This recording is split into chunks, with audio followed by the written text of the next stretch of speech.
more that you read, the more things you'll know. The more that you learn, the more places you'll go. In the Quran, Allah subhanahu wa ta'ala commands us to read. Reading has the power to open our eyes, open our hearts, and truly transform us.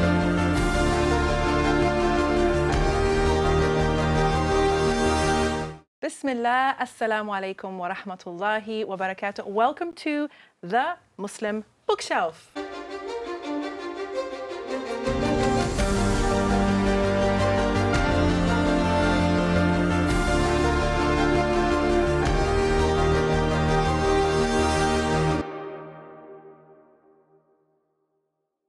I am your host, Naima B. Robert, and delighted that you've chosen to join me today, mashallah. As you know, this is a show that brings you up close and personal with some of the best books out there for Muslims. But I have something for you to think about. This show is not simply entertainment. It is not simply passing the time. We have an intention with this show, and this show is based on the premise that reading can make us better Muslims. I'm going to say that again. Reading can make us better Muslims. And our goal with this show is to bring into your homes books that, inshallah, will elevate you spiritually, intellectually, emotionally, socially, and inshallah, culturally as well. And if you're interested in knowing how you can inspire your children to elevate spiritually through a book, then I'm very excited to introduce you to today's guest, Mona Zac, who is the author of Connecting with Allah, which is a selection of poems about the names of Allah. I am a mother, a wife, a daughter, sister, but most of all, and a creative, but most of all, I identify myself as a Muslim. I actually just fell into becoming an author. It wasn't something that I planned to do. When my daughter was young, I noticed how she learnt rhymes quickly, and I was really keen on teaching her who Allah subhanahu wa ta'ala was and his different names and attributes. And so it really emerged from there, where I just was like, let me write these poems for her. I showed it to a few people and they were interested, and yeah, it kind of went from there, and I realized that I really had a passion for it. I've had a lot of jobs in my life. I was a doctor, and then I left medicine. I was a teacher. I have been a pen consultant. I've been a receptionist. I've sold windows. I was one of those people who cold called people and sold windows. I am still a madrasa teacher. I've just had a lot of jobs in my life, and I love to travel. Been backpacking around Europe. I like adventure and I like creativity. I do like keeping fit, and so hobby-wise, I do tend to do a lot of fit. I don't know whether it's a lifestyle or hobby, but I do enjoy keeping fit, working out, that kind of thing. But also just doing a lot of reading, doing a lot of painting, whatever different mediums I can get my hands on, I'll try. I just enjoy creating, really. I think my travels have influenced my writing. A lot of my writing is focused on faith, and I look around, especially like I said, I love nature and all of this, and I look around, not just in nature, but everywhere, and I see the blessings of Allah, and I try to look for it. It's something I actively try to look for, and I try to see people and their stories, and so all of that comes together to sort of feed into and inspire my writing further. The main thing that drives me as an author is I want Muslim children to be comfortable in their own identity. I write a lot, my sort of genre is Muslim kids lit, and I really want Muslim children to be comfortable in their identity, and I think that they deserve, and I believe that they deserve good quality books where they see themselves And, you know, for me, that is something that really drives me, as well as giving them this pride in being Muslim, not just in their identity, but this pride in knowing themselves, knowing that about their faith, knowing who Allah subhanahu wa ta'ala is, knowing the Prophet sallallahu alaihi wasallam and his characters, and actually enjoying being Muslim. And that keeps me going, and that's what inspires my writing. With the right people, for me, that has been vital. And surrounding yourself with like-minded people, they don't necessarily have to be authors, but people who support your creative journey, and people who want to see you succeed, and people who believe in you. And you'll make mistakes along the way, and that's fine. But it's also honing in, and because the people who surround you will have an impact on your writing journey, because writing can often be something that is a lonely task. And when you hit writer's block, or if you're going through something, having the right people, making lots of dua, all those things are things that really will bode well in the long run. Assalamu alaikum, sis. Welcome. Wa alaikum assalam wa rahmatullah. Thank you so much for having me. I'm delighted to have you here to share this beautiful book with even more people. But before we dive into this gorgeous book, mashallah, this treasure trove, tell us who you are. Introduce yourself to the audience. How do you introduce yourself these days? These days. So my name is Mona Abdul Qadir. I am a mom of 2 young children, and alhamdulillah, I'm an author that writes, you know, Islamic children's lit. So that's pretty much how I introduce myself these days. Yes, I know. I love it, mashallah. I love it. So this book, Connecting with Allah, what is it about? So this book actually is, the aim of this book, what I wanted for this book was to connect children's hearts to Allah in a way that was accessible to them. And I wanted it to make it rhyme, because my children love rhyme, and that's how things stick with them. They can remember any song, any this thing, you know, any tune, any poem. And so that's what I did. I did a lot of research, did a lot of work, and alhamdulillah, you know, used that to write these the book on Allah's names through poetry. Absolutely. And basically what we have is a selection of poems that are exploring the names of Allah and introducing the names of Allah to children. Yes. Why is that important for children, do you think? For a few reasons. I think back to when I was growing up, there were often 2 narratives when it came to who Allah was. One was very, you know, He's a very merciful Lord. And there was another narrative, I don't know whether anybody else had this, not so much my family, but, you know, the greater world that I was exposed to.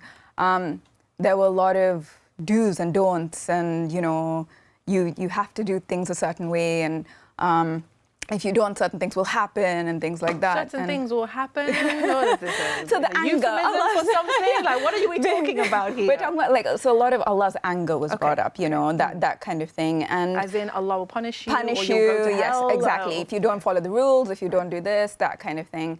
So fear. Fear, a lot of fear. And it didn't mesh with the Allah I knew from the dad I grew up with, because my dad is somebody who always says, you know, the closer that you get to Allah, the softer and gentler you should become. And to me, that doesn't gel with fear, you know. And so I actually wanted to learn about Allah's names for myself. And so there's I don't know if you've heard of her, Ustadha Jinan Yusuf, who's got this amazing book, Reflections on Allah's 99 Names. And she used to have a blog back in the day, and my cousins and I, we would go over this blog and we'd talk about Allah's names and reflect on it. And it was really interesting, because whenever I read it, it came to me in verse, like I remembered it in verse. And so I thought it was important to share it with my children in a child-friendly way. And so I wrote down a few poems, and then I just showed it to a friend of mine, and she's like, you have to do something with this. And so that's how it started. And I just think it's so important in this day and age, where children are exposed to so much that they understand who their creator is. And for me, it was also just such a personal journey. I got to know Allah better, you know, and it was just, Allah's so amazing. Like, do you know, like, He's so amazing. Like, it's just so amazing to share that with your kids. And what I really wanted was not just for it to be a kid's book, but for it to be a family book. Yes. And I remember talking to you about this. Yeah, definitely. So yeah, it's where families got together and read it and discussed it, and you know, everybody put in their thoughts and you know, all of that. And so, alhamdulillah, by Allah's will, it's kind of grown into that. Yeah. Alhamdulillah. And what a blessing. And some families will sit down, they'll read it, and they'll talk about it, and they'll share reflections. Other families like mine, they'll sing it. Yes. Because it is very, very lyrical, mashallah, and poetic. Would you like to share one of your poems with us? So the one I chose, and I think, again, this goes back to my dad and the softness and, you know, how he sees Allah subhanahu wa ta'ala. And the poem's called Al-Latif, the most gentle, or the most subtle. Al-Latif is the most gentle. He takes care of your affairs and deals with you so kindly, even when you're unaware. From the Prophet, we learn that Allah loves when we're gentle. Harsh deeds are deprived of good, kind ones are monumental. To be worthy of His gentleness, you should act gently too. This shows your love and obedience, and to this name you'll be true. So yeah. SubhanAllah. I love it. I love it. I think I'm going to share another one because I think that the viewers deserve to hear a bit more. So this one is Al-Mutakabbir, the Supreme One. Al-Mutakabbir is the Supreme One, greater than all creation. His greatness manifests itself in every situation. If pride creeps into your heart and you look down on those around, and you think your achievements and success are so great and so profound, remember Allah is above us all. Remember He's supremely great. Remind yourself all goods from Him. This thought will set your heart straight. So don't mock or insult anyone else for their looks or money or skin. Know what matters to Al-Mutakabbir is who you are deep within. Girl, come on, that's deep. And then I love this because there's a bit where you encourage them to reflect and act. And I noticed that a feature of your writing throughout this book and in general is that you like to take an Islamic idea and make it concrete for children and make it something that they can understand and relate to. And you want them to take action. Yes. Tell me about that. So, before being an author, I was many things. I had many professions. And one of the things I realized was often I could take in a lot of information, and I'm very good at that, but did I put that in action? And Islam, especially, you know, like I used to go for these Islamic courses and all of these things, and I would take it in, but then I didn't necessarily have these actionable points to kind of take this information and put it into action.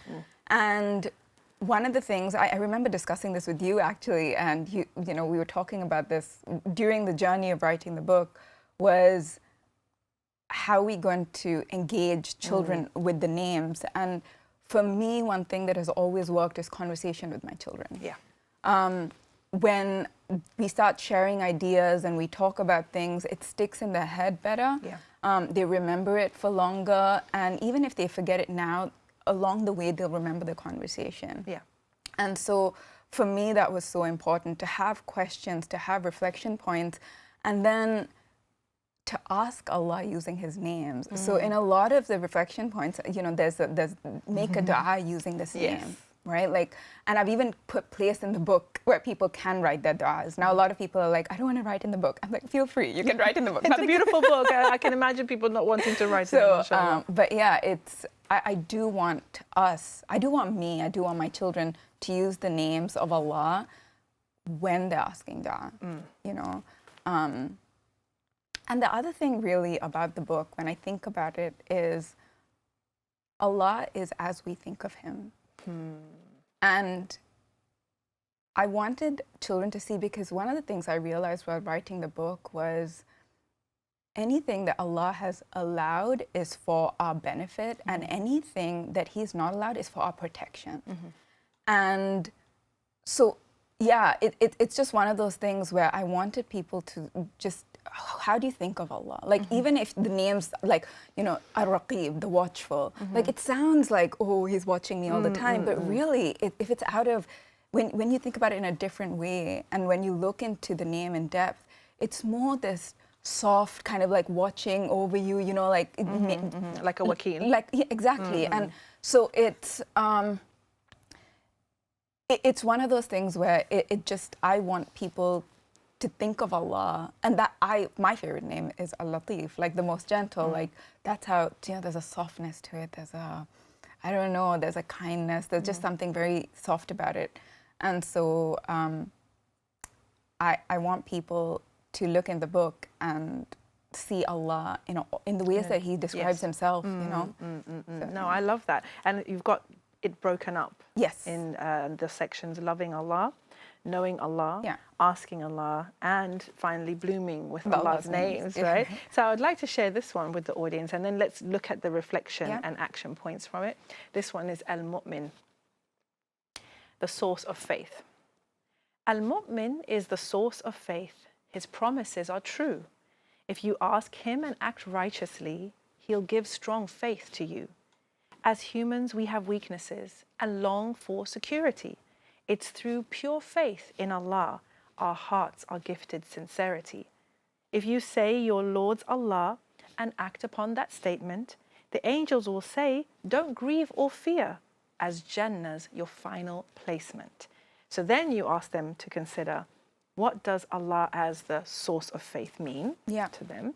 How do you think faith in Allah makes us feel safe and secure? I like the way you got them to think about that question. It's like, it's not a right or wrong, it's what's coming up for you. Right? And then ask Al-Mu'min to bless you with Iman for your whole life. I love that with this, with this really playful image. And the book, in terms of its style, is very playful. It is. Even though the rhyme is quite classical in nature, and obviously is, you know, azim, like it's about some heavy things. And it's, you know, quite serious isn't the word, but it's it has gravitas, it has weight, right? But the illustrations are so cute. So I was really lucky to work with Nirma, who goes by the Lettered Inkling online, but she is, subhanAllah, we have this really interesting relationship where I do not visualize, I can't visualize the pictures. Interesting. I can't. I don't know. Like, okay, so, that's good. And that's good. I will tell her, and she will immediately say, "This is what comes up." Like she gets it immediately. She's, you know, and it was just such a joy because I didn't have to explain. And then she would be like, I don't think this is working. I mean, I think there was one poem, just one, where we were just like, this is, neither of us are getting it. Let's come back to it later. Okay. I want to know which one that was now. I think it's Al-Kabir. And it was, finally we ended up with mountains in the back. But we just, it was one of those things, and it was so lovely because what we didn't want for it, and I think because my style of poetry, and we've spoken about this, because I was like, should I do amusing poetry? And you're like, no, your style's classical, stick to your thing.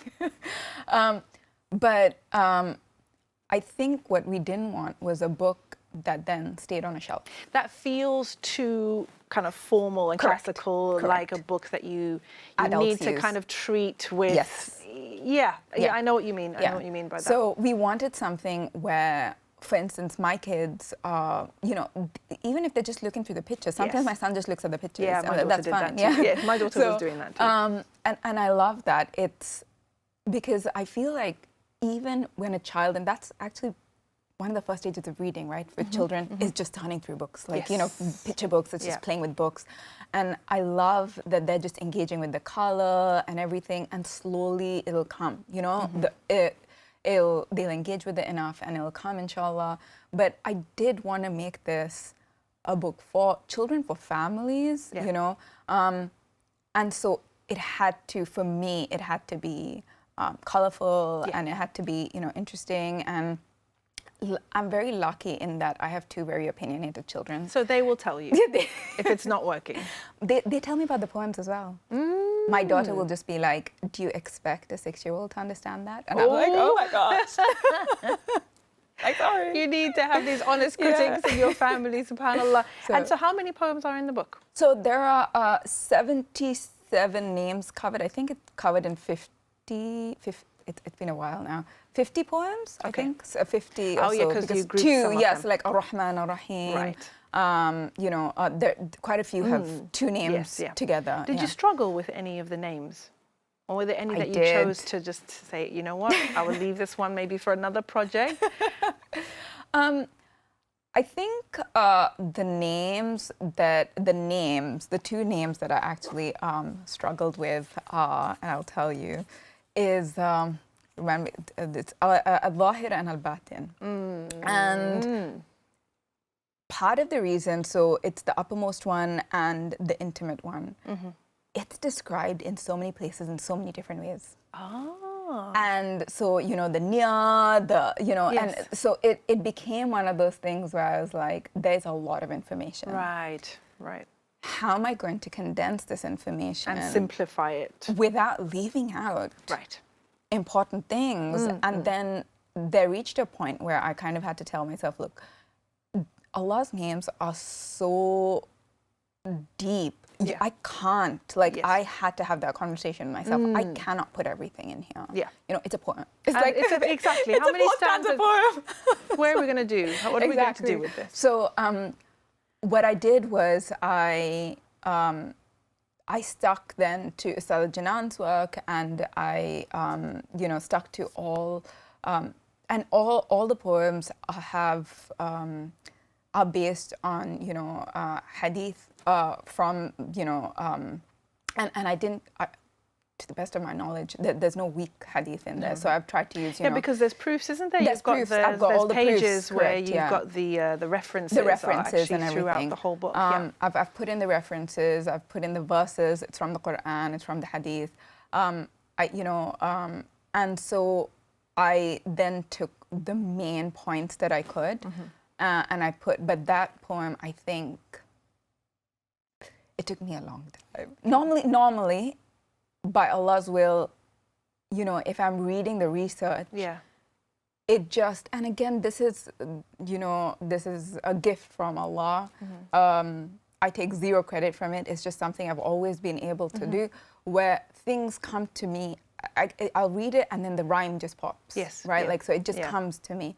And so, normally that's the case. And with the hadith and stuff, that's what I do. I just, as you're reading. As I'm reading, do you it's think just coming. in rhyme? Do I think in rhyme? No, but often I will tell my children instructions in rhyme, and it drives them so up you the speak wall. in rhyme? I speak in rhyme. It drives my whole family. And this is it, because, okay, so I'm going to be honest. English is like my worst subject. Really? No, hold on. I got a B in. So talk to us about that, because a lot of people do think that, if somebody's sitting here on the Muslim bookshelf, or they've got their books up on bookshelves or in the bookshop, etc., this must have been somebody who was either gifted from a young age, or was always good at English, or maybe did a degree, has always been, encouraged to be a writer. Was that the case with you? No, I'm very much a science and maths person.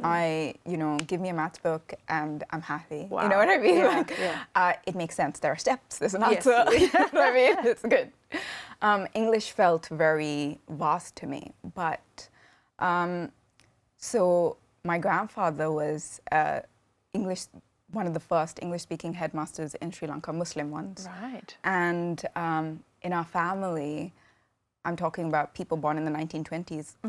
All the women were educated from, who were born even in the 1920s. They went on to be teachers, doctors, professor, like different things. And reading was such a big part of our house. Even now, like my father's house growing up, our house, books were just there. But I never thought of myself as a reader, because my younger sister, for instance, would have like one book here, one book here. I just had one book. You know what I mean? She had like five. Yeah, basically. She's like, in case I finish one.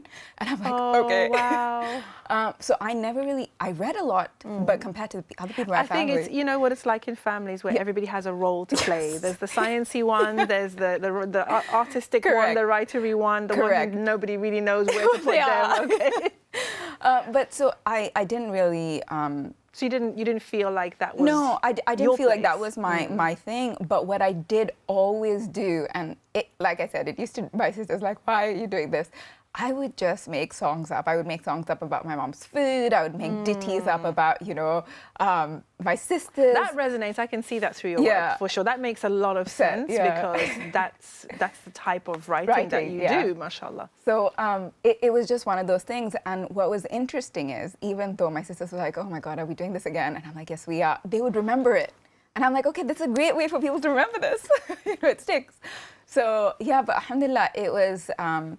I just enjoyed doing it, and my father and myself, we love poetry. Right. So it's not uncommon to be in a family gathering and my father's reciting poetry. It's not uncommon. Like, he will say, the great wide world. And yeah, just like, okay. So whose poetry does he recite? He recites like very old poetry, but so do I. I recite like Lay Hans Abu bin Adam. It's like my party trick. Sorry, who, what? So when we were growing up, I went to an Indian school in the Middle East, and we actually did a lot of poetry. Right. And it's so interesting because we did the albatross, we did, you know, tiger, tiger, you know, we did, and I still remember poems from when I was like in grade 2. What? Oh, wow. Yeah. Okay. You know? But that makes sense because, especially if you've been exposed to classical poetry, that is typically, you'll see it in your own poetic style, right? And I think that you do have a very classical poetic voice, mashallah. So that is extremely interesting. But I have a question actually, because I want to know. Yeah. So you had a house filled with books, right? I'm assuming your house is filled with books. So this is the conundrum and this is the question. Do you, in your view, do you think it's enough for a house to be full of books to get our children into reading? Or do we have to be a bit more proactive, especially today? I'm just asking. So here's the thing, and it's really interesting because I was just talking to somebody about this very same concept, where often we want our children to do things that we ourselves are not willing to do. Ooh, whoa, okay, whoa, hold on a minute. I don't know whether we're ready for that, guys, sorry. Say that again, please. So often there are these expectations, and we put it under the guise of this. We put it under the guise, oh, I've heard it, not everyone, you know, of I want my children to be better than me. Right. And I often wonder whether that's kind of placing a lot of expectation on a child's shoulders, which is, you know, the different conversation to have. But for me, if I'm not doing it, and Allah's going to question me about everything, but He's going to question me about me, you know, and if I'm not doing it, whether it's memorizing Quran, whether it's, you know, reading Quran, whether it's manners, whether it's, you know, regulating myself emotionally, all of these things, is it fair then for me to expect that of a 9 and a 7-year-old who are watching everything I do, right? If I'm on my phone all the time, then, you know, their question is, like, you know, like the other day my son actually said, so they're allowed to watch one 30-minute, the show called Wildcat, it's about animals. Yeah, I remember watching it. My kids used to watch it. And I was like, just one, finished. And, you know, and he's like, but how come you watch more than one? And I'm like, listen, you and I, we're not the same. And he's like, yes, I understand that, but how come? And it's a fair question. And again, it's different. Because we want to know, did you have an answer for this question? I didn't. Or were you stuck there thinking, oh, I just got caught out right now? No, I mean, I did. I'm like, you know, because I'm the mother. And he's like, well, that's not a reason. No, and that's I'm not a reason. I'm team son right now. What do you mean? Because I'm the mother. I'm the adult. I get more wildcats than you, okay? I'm the mother. No, so he basically was just like, you know, it's not fair that, you know, you and Baba watch more than one episode and of whatever show y'all are watching, and we're only allowed to watch one. I mean, we don't even have a TV in our house. Like, it's like, you know, we watch it on the laptop or whatever. But he, and so it's true. Like, one of the things I noticed was my daughter's an avid reader. I'm talking like my sister. she will finish like one here, one here, one here, there, one here. there. It's. I mean, to the extent we have to put in like time limits now. It's like otherwise nothing gets done. Right. It's like we need to stop. You know, have you prayed? You know, it's like constant. So, and we noticed that wasn't the case with my son. And what I realized was my daughter was the first granddaughter, so there was constantly everybody was reading to her. You know, aunts, grandfather, like grandmother, like everybody was constantly reading to her. And whereas with my son, he was now the third grandchild, and we're all still reading, but it's not as consistent and things like that. And so I now incorporate what we call family time in the evening, and we all sit there. It doesn't matter what you're reading, you're reading. Right. And he, you know, sometimes he reads to the family, you know, he likes comics, and so we get him like Tintin and stuff. I'm like, go ahead, knock yourself out. You're reading, alhamdulillah, it's, you know. The other thing that I realized was he also loves audiobooks. And so I'm like, I do a lot of long car journeys. I don't see a problem with this. We love those. I love audiobooks because, and for me, I do believe stories are meant to be heard. Yes. You know, well, that's always been the way. The way, correct. The oral transmission exactly. of those stories. And if you look back in history, you know, that's how it is. Yeah. And so we do a lot of that. And sometimes you have to meet people where they are. And if meeting him where he is more audiobooks, more family time, then we'll do that. Okay. But yeah, so that's I think working for him. It's working for him. And, you know, it's alhamdulillah, now he's like a stronger reader. And so I do think, but it also took all of us sitting in a circle. Yes. Kind of being together as a family unit with our books for him to kind of go, this is something I want to be part of. For sure, right? Yeah, because I'm just thinking of, you know, obviously the biggest pull on our time that pulls us away from everything pretty much is usually a screen somewhere, right? Whether it's a phone, tablet, TV, whatever. And you're right. If we as parents just spend most of our time on our phone when we're not doing chores, but we're sending the kids to go and read Quran, go and do your muraja'a, you know, can't you read a book? You know, that type of thing. You're right. They look at us and they see that, well, you're not practicing what you preach. And you're basically saying, do as I say and not as I do. Yeah. But I would argue that we need the reading just as much. As they do. Correct. 100%. 100%. I think what reading has afforded me is almost like it's so many things, but one of the things it's afforded me is this chance to almost dive back into childhood, because it's like this, you know, you just sit and read, you know, like the days when you could just sit and read. Yes. But, you know, yes. back in the day. Yeah. But like the family time has afforded us that. Wow. Like now we can sit and read, or if we're reading a book to the family, like, so I'll read a book out loud, or my husband will read a book, and we're sitting there reading, and everybody's just enjoying each other's presence and each other's, you know, company. And I think the other thing it's afforded me is it's given me better conversation with my children. Of course. Right. So now it's my daughter, for instance, will talk to me about, she just started reading Harry Potter, and she's very, again, and I think there is a fear nowadays about what's in books, and that's but I've never shied away from it. I have conversations with my daughter, and I'm like, you know what's right, you know what's wrong, these are the things, you know, we have rules. So anything you hear, you shut the book or read or watch, you shut it, you say the isti'adah, and you come and tell an adult, right? Like, these are the steps, so it's not in your head or whatever. And she was reading Harry Potter, and I think she got to book 5, and she read it in like a week, like less than a week for most of the books. And she got to 5, and she's like, you know what?